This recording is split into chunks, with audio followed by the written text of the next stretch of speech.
Continuação da leitura do livro A Psicologia Financeira de Morgan Housel.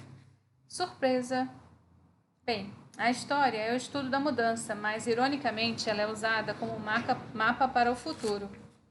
Scott Sagan, professor da Universidade de Stanford, certa vez disse algo que todo mundo que acompanha a economia ou os mercados de investimento deveria emoldurar e pendurar na parede. Coisas que nunca aconteceram antes, acontecem o tempo todo. A história é, acima de tudo, o estudo de eventos que nos surpreendem. Porém, com frequência, ela é usada por investidores e economistas como guia infalível para o futuro. Você percebe a ironia? Percebe o problema? Ter um profundo apreço pela história da economia e dos investimentos é sábio. A história nos ajuda a calibrar nossas expectativas, a analisar o que as pessoas costumam errar e nos oferece um roteiro aproximado do que tende a estar certo. Mas não é de forma alguma um mapa delineado do futuro. Uma armadilha na qual muitos investidores caem é aquilo que chamam de falácia dos historiadores profetas. Uma confiança excessiva em dados do passado, como se fossem um sinal das condições futuras, em um campo no qual a inovação e a mudança são a força vital do progresso. Não se pode culpar os investidores por fazerem isso. Para quem enxerga investimentos como uma ciência exata, a história deve mesmo ser um guia perfeito para o futuro. Os geólogos são capazes de observar 1 bilhão de anos de dados históricos e elaborar modelos de toda a Terra e como ela se comporta, assim como os meteorologistas e os médicos. Os rins funcionam da mesma forma em 2020 como funcionavam em 1020. Essa é uma exceção. Contudo, os investimentos não são uma ciência exata. São um grupo enorme de pessoas que tomam decisões imperfeitas com informações limitadas sobre coisas que terão um grande impacto em seu bem-estar. Algo que pode provocar aflição, ganância e paranoia, até mesmo em pessoas inteligentes. O renomado físico Richard Feynman disse uma vez: imagine só como a física seria bem mais difícil se os elétrons tivessem sentimentos. Bem, os investidores têm sentimentos, muitos, e é por isso que é difícil prever o que eles vão fazer no futuro com base apenas no que fizeram no passado. A pedra angular da economia é que as coisas mudam com o tempo, porque a mão invisível odeia que qualquer coisa permaneça boa demais ou ruim demais por muito tempo. O investidor Bill Bonner descreveu como o senhor mercado funciona. Ele está usando uma camiseta escrito capitalismo funcionando e segurando uma marreta. Poucas coisas permanecem iguais por muito tempo, o que significa que não podemos tratar historiadores como profetas. A força motriz mais importante de qualquer aspecto relacionado ao dinheiro são as histórias que as pessoas contam a si mesmas e as preferências que têm por produtos e serviços. Essas coisas tendem a não ficar paradas, elas mudam conforme a cultura e a geração. Estão sempre mudando e vão sempre mudar. A armadilha mental na qual nos colocamos voluntariamente é ter uma admiração exagerada pelas pessoas que fizeram e aconteceram quando se trata de dinheiro. A vivência de eventos específicos não obrigatoriamente qualifica o indivíduo para saber o que acontecerá no futuro. Na verdade, esse quase nunca é o caso, porque a experiência provoca mais um excesso de confiança do que uma capacidade de previsão. O investidor Michael Batnick explicou isso muito bem, confrontando com o argumento de que poucos investidores americanos estão preparados para o aumento das taxas de juros, por jamais terem vivenciado um. O último grande período de aumento de taxa de juros ocorreu há quase 40 anos. Ele argumentou que não fazia diferença porque vivenciar, ou mesmo estudar eventos do passado, pode não servir como um guia para o que acontecerá quando houver um aumento de taxas no futuro. E daí, o aumento de taxas hoje seria semelhante ao último ou penúltimo aumento? Cada uma dessas classes de ativos vai se comportar de uma maneira parecida, idêntica ou completamente oposta. Por um lado, as pessoas que tinham investimentos durante os anos de 87, 2000 e 2008 vivenciaram mercados totalmente diferentes. Por outro, não é possível que essa experiência possa levar ao excesso de confiança. Ou então, talvez, pode ser que aconteça que as pessoas têm uma recusa de admitir um erro, ou então um apego aos desfechos anteriores. Quando confiamos demais na história dos investimentos como um guia para o que vai acontecer no futuro, duas coisas perigosas podem acontecer. 1. Aumenta a probabilidade de deixarmos passar despercebidos os eventos mais transformadores. Os eventos mais importantes nos dados históricos são pontos fora da curva, momentos que ficam gravados. São eles que promovem transformações na economia e no mercado de ações, como a Grande Depressão, a Segunda Guerra Mundial, a Bolha.com, o 11 de setembro, a crise imobiliária de meados dos anos 2000. Um punhado de eventos atípicos desempenha papel importantíssimo, porque acabam por influenciar diversos eventos não relacionados. 15 bilhões de pessoas nasceram nos séculos 19 e 20, mas tente imaginar como a economia global e o mundo seria diferente hoje se apenas 7 delas jamais tivessem existido. Por exemplo, se Adolf Hitler não tivesse existido, Joseph Stalin, Mao Tse-tung, Gavrilo Princip, Thomas Edison, Bill Gates, Martin Luther King. Eu não saberia nem mesmo dizer se essa é a lista mais relevante. No entanto, quase tudo a respeito do mundo de hoje em dia, das fronteiras à tecnologia, passando pelas normas sociais, seria diferente se essas 7 pessoas não tivessem deixado sua marca. Outra forma de ilustrar isso é dizer que 0,00004% das pessoas foi responsável por talvez pela maior parte dos rumos que o mundo tomou em meio século ou no século passado. A mesma coisa vale para projetos, inovações e acontecimentos. Imagine o século passado sem a Grande Depressão, sem a Segunda Guerra Mundial, sem o Projeto Manhattan, sem as vacinas, sem os antibióticos, a ARPANET, que criou a internet, sem o 11 de setembro e sem a queda da União Soviética. Quantos projetos e acontecimentos ocorreram durante todo o século XX? Bilhões, trilhões, vai saber. Mas esses 8 por si só impactaram a ordem mundial em um grau de magnitude bem maior que os demais. Os eventos de cauda costumam ser subestimados com a mesma facilidade com que subestimamos a composição.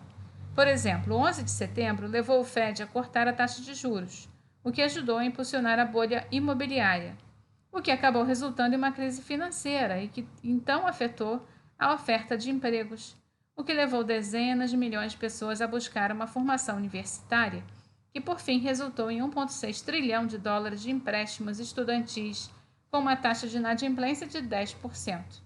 Não é intuitivo associar 19 sequestradores ao fardo atual dos empréstimos estudantis, mas é isso que acontece em um mundo impulsionado por alguns eventos de cauda extremos.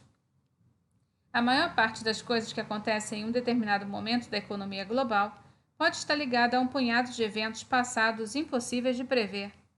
O enredo mais comum na história da economia é o papel que as surpresas desempenham.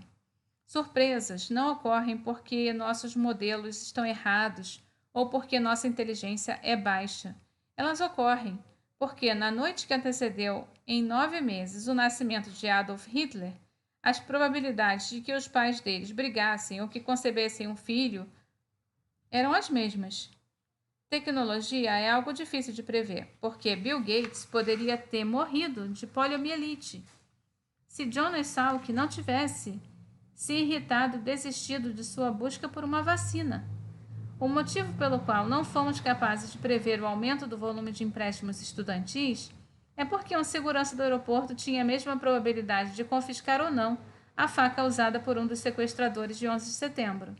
Apenas isso. A questão é, frequentemente usamos eventos como a Grande Depressão e Segunda Guerra Mundial como base para formular nossas visões de pior cenário possível em relação aos retornos de investimento futuros. No entanto, esses eventos históricos não tiveram precedentes. Portanto, as previsões que presumem que os piores e os melhores eventos do passado corresponderão aos piores e os melhores eventos do futuro não estão sendo fiéis à história. Estão presumindo, sem embasamento, que o histórico de ausência de precedentes não se aplica a eventos futuros. Nassim Nicholas Taleb escreveu em seu livro Iludidos pelo Acaso: No Egito dos faraós, os escribas rastreavam a marca da maré alta do Nilo e a usavam como uma estimativa de pior cenário possível. O mesmo comportamento pode ser observado em relação ao reator nuclear de Fukushima, que sofreu uma falha catastrófica em 2011, devido a um tsunami. Ele havia sido construído para resistir ao pior terremoto já visto no passado, sem que os engenheiros tenham imaginado coisas bem piores, desconsiderando, portanto, que o pior evento do passado obrigatoriamente havia sido uma surpresa, uma vez que não tinha precedente. Isso não é uma falha de cálculo, é falta de imaginação. Chegar à conclusão de que o futuro pode não se parecer em nada com o passado é um tipo especial de habilidade que não costuma ser apreciada pela comunidade de previsões financeiras. Em um jantar em Nova York em 2017, no qual estive presente, Daniel Kahneman foi questionado sobre como os investidores deveriam reagir quando as previsões se mostrarem erradas. A resposta dele foi: sempre que somos surpreendidos por alguma coisa, mesmo quando admitimos que cometemos um erro, dizemos: nunca mais vai acontecer esse erro de novo. Porém, a verdade é que existe algo que devemos aprender quando cometemos um erro por não termos previsto algum aspecto. É que o mundo é mesmo difícil de prever. Essa é a lição correta a ser extraída com suas surpresas. O mundo é surpreendente.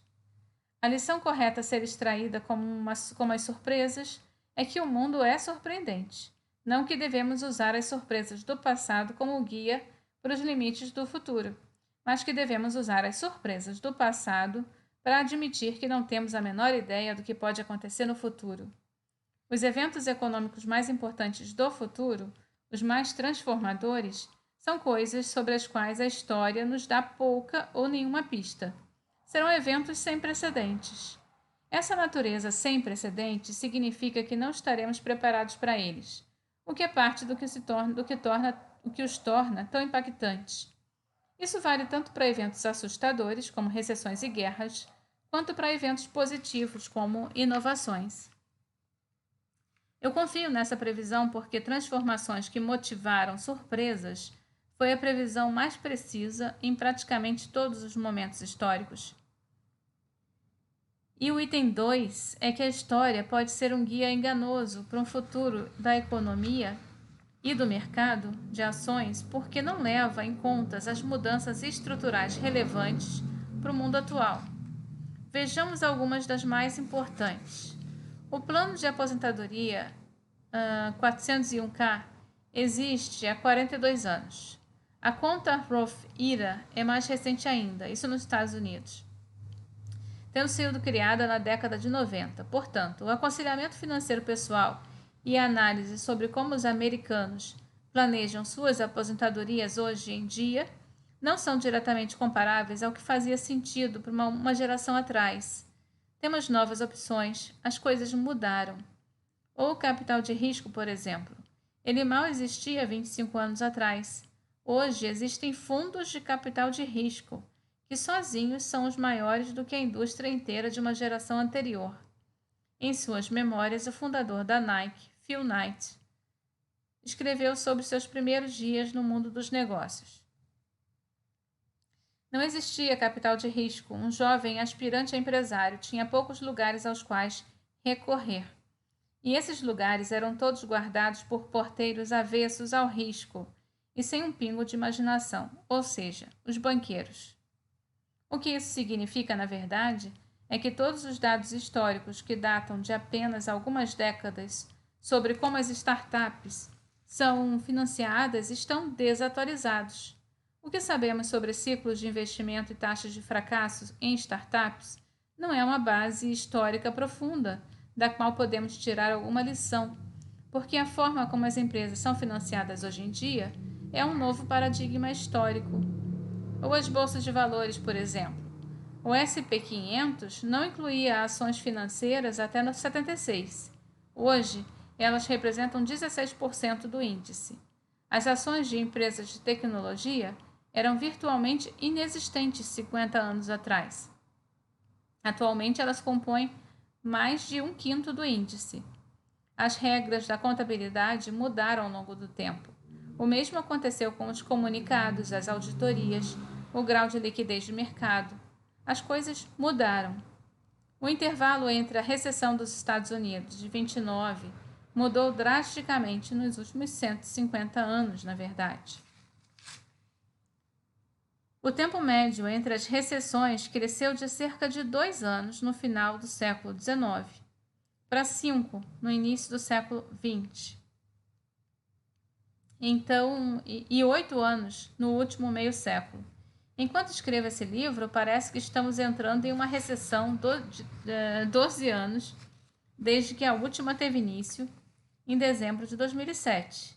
Essa é a maior lacuna entre recessões desde antes da Guerra Civil. Existem muitas teorias sobre por que as recessões se tornaram menos frequentes. Uma delas, diz o Fed, se tornou melhor em gerir ou, pelo menos, estender o ciclo dos negócios. Outra diz que a indústria pesada era mais propensa a ciclos de superprodução do que as indústrias de serviços que têm dominado a economia nos últimos 50 anos. A parte ruim é que, apesar de hoje termos menos recessões, quando elas ocorrem são mais poderosas do que antes. Para o nosso argumento, aqui, não importa muito o que ocasionou a mudança, o que importa é que as coisas claramente mudaram. Para ilustrar como essas mudanças históricas devem afetar as decisões de investimento, vejamos o trabalho de homens que muitos acreditam ser um dos maiores mentes de todos os tempos quando se fala de investimentos, Benjamin Graham. O livro clássico de Graham, O Investidor Inteligente, é muito mais do que teoria. Ele oferece orientações práticas, como fórmulas que os investidores podem usar para tomar decisões de investimentos inteligentes. Eu li o livro de Graham quando eu era adolescente e pela primeira vez aprendi sobre como investir. As fórmulas apresentadas no livro eram atraentes para mim, porque são passo a passo sobre como ficar rico. Basta segui-las, parecia muito fácil. No entanto, uma coisa fica nítida quando você tenta pôr algumas dessas fórmulas em prática. Poucas delas funcionam de verdade.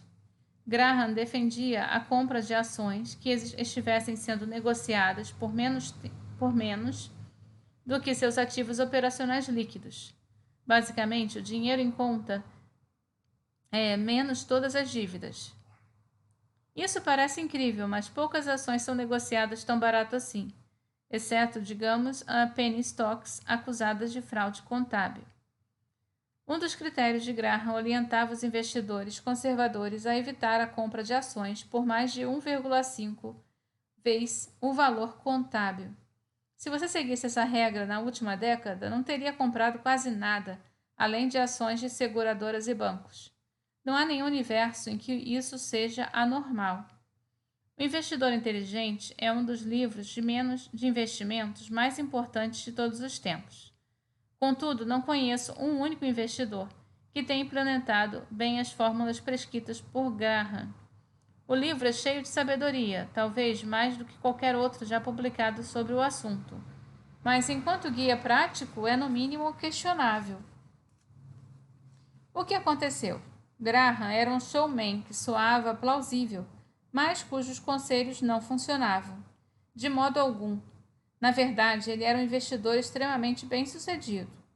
Mas Graham era também prático e nadava sempre contra a corrente. Ele não tinha interesse em investir em ideias que teria que manter depois que muitos outros investidores adotassem as mesmas teorias, deixando-as tão populares que o potencial delas se tornaria inútil. Jason Zweig, que publicou uma versão comentada do livro de Graham, escreveu certa vez: Graham estava constantemente testando e retestando suas suposições em busca do que funcionava. Não do que funcionava no passado, mas no presente. A cada edição revisada de O Investidor Inteligente, Graham descartava as fórmulas que apresentava na anterior e as substituía por outras, novas, declarando de certa forma que aquelas não funcionavam mais, pelo menos não tão bem quanto costumavam. Essas aqui são as que parecem funcionar melhor agora. Uma das críticas mais comuns feitas a Graham é que todas as fórmulas da edição de 1972 são antiquadas. A única resposta adequada a essa crítica é dizer: claro que são as fórmulas que ele utilizou para substituir as fórmulas da edição de 1965, que substituíram a de 54 e também a de 49, que eram desenvolvimento nas fórmulas originais que ele havia apresentado em 34. Ou seja, Graham morreu em 1976. Se as fórmulas que ele defendia fossem descartadas e atualizadas 5 vezes entre 34 e 72, você acha que seriam relevantes em 2020? Ou que serão em 2050? Pouco antes de morrer, perguntaram se ele continuava defendendo a análise detalhada de ações individuais, a tática que o deixou famoso. Sua resposta foi: em geral, não. Não sou mais defensor de técnicas elaboradas de análise de títulos para encontrar oportunidades mais valiosas. Isso dava retorno, digamos, 40 anos atrás, quando saiu a primeira edição de Security Analysis. A situação mudou muito desde então. O que mudou foi a competição, que aumentou à medida que as oportunidades se tornaram mais conhecidas. A tecnologia tornou a informação mais acessível e as indústrias se transformaram à medida que a economia mudou do setor industrial para a tecnologia, que tem diferentes ciclos de negócio e usos de capital. As coisas mudaram. Uma peculiaridade interessante na história dos investimentos é que quanto mais para trás você olha, maior a probabilidade de estar examinando uma realidade que não se aplica nos dias de hoje. Muitos investidores e economistas se apoiam no fato de que suas previsões são embasadas em décadas, até mesmo séculos de dados. Entretanto, uma vez que as economias estão sempre em evolução, a história recente é quase sempre o melhor guia para o futuro, porque é mais provável que ela inclua condições essenciais que serão relevantes no futuro. Existe uma frase comum entre os investidores, em geral usada como deboche, que diz: dessa vez é diferente. Se você tiver que argumentar com alguém que está prevendo que o futuro não vai espelhar perfeitamente o passado, diga: então você acha que dessa vez é diferente. E pronto. A frase saiu da afirmação do investidor John Templeton, de que as 4 palavras mais perigosas no setor de investimentos são: dessa vez é diferente.